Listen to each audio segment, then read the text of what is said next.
Helen Keller once said that the sense of smell is the fallen angel of the five senses. It is the neglected one, the expendable one, to the extent that if you had to relinquish one of your senses, it would probably be the first to go. Your nose, the tiny olfactory part of the brain, and the amazing job they perform together have long ago been relegated to the bottom of the sensory pile. Truth is, most people pay little attention to their sense of smell. It just goes about its business, identifying, categorizing, and memorizing thousands of different odors each time we breathe. Every day we breathe an average of 23,000 times and flood our sense receptors with over 238 cubic feet of air. Yet rarely do we take any notice unless, of course, it's a strong perfume or a dead skunk. And yet we do well not to underestimate the power and influence of an aroma. There is a multi-billion-dollar industry focused on aromas and fragrances. Consider how many products there are in your average grocery store created to appeal to your sense of smell.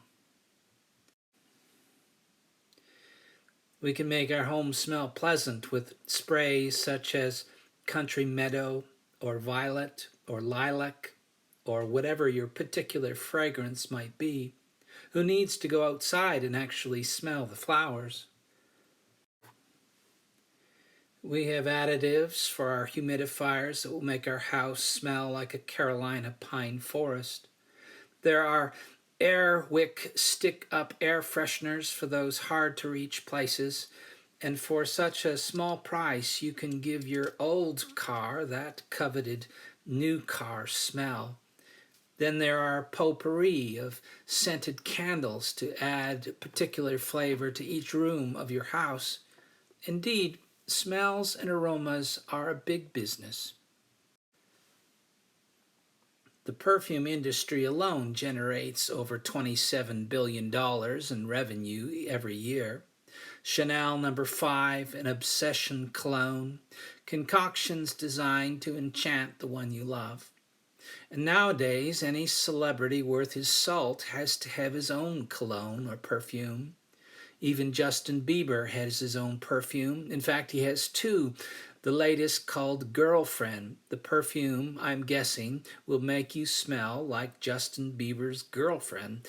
Who doesn't want that? There is a type of alternative medicine called aromatherapy. From my limited understanding, aromatherapy is based on the capacity of scents and smells to stimulate various physical and emotional responses.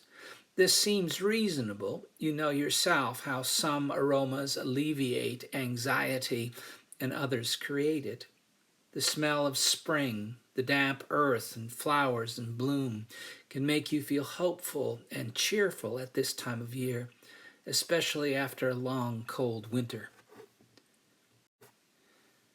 And then I was told if you want to sell your house, the aroma of homemade soup will help, so will fresh-baked cookies. The idea is that the house will smell delicious and inviting and that much more appealing to potential buyers. Fragrances, smells, and aromas have a powerful and yet subtle influence on our lives. It was maybe with an appreciation for the power of smells and aromas that Paul employed the metaphor to the Christian church in Corinth. He writes, Christ always leads us in triumphal procession, and through us spreads in every place the fragrance that comes from knowing him. For we are the aroma of Christ to God. Other places in the New Testament, there are descriptions of the church that appeal to the senses. We think of the Sermon on the Mount, where Jesus tells his disciples that they are to be the salt of the earth. Or in the same passage, he tells them that you are the light on the hill. Only Paul targets the fallen angel of the senses. We are the aroma of Christ to God, he says. It's not entirely clear what Paul meant. Some commentators suggest that Paul is borrowing the language of sacrifice from a primitive form of Judaism. Here was an allusion that certainly the early church would readily understand. In Genesis, after Noah had been saved from the flood, he built an altar for the Lord and placed burnt offerings on it. The ancient writer recounts, "And when the Lord smelled the pleasing odor, the Lord said in his heart, I will never again curse the ground because of humankind."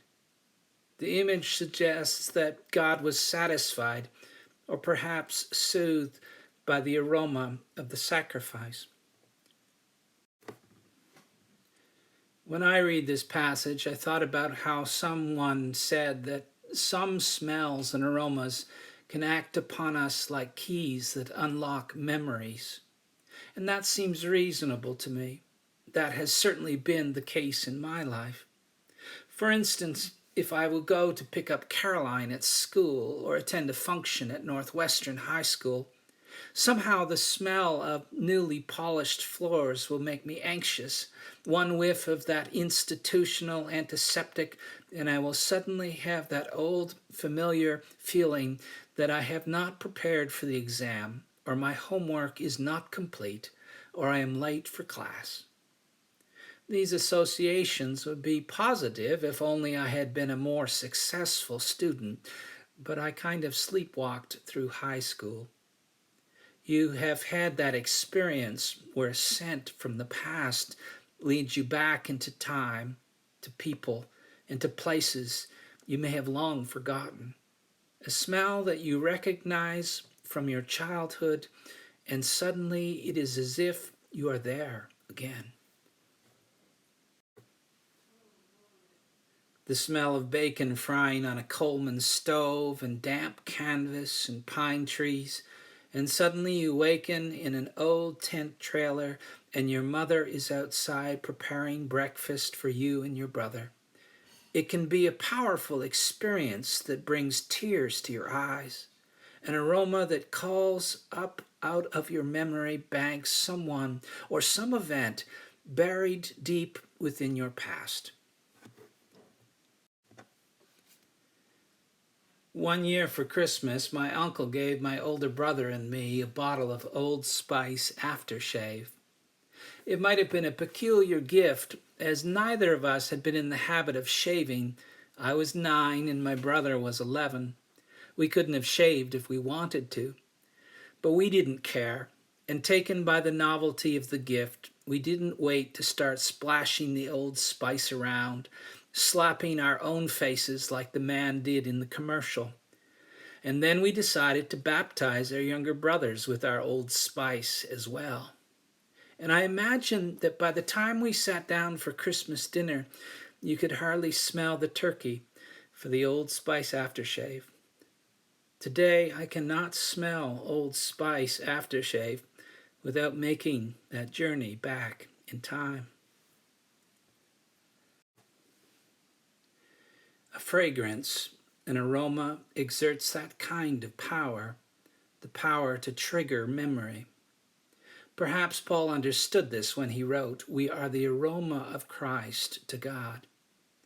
Paul understood the importance of nurturing the collective memory of the community.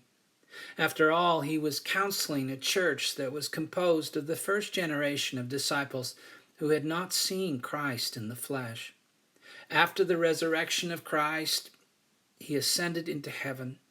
And the main issue for that fledgling group of Christians was the absence of Christ, and what do we do now until he returns?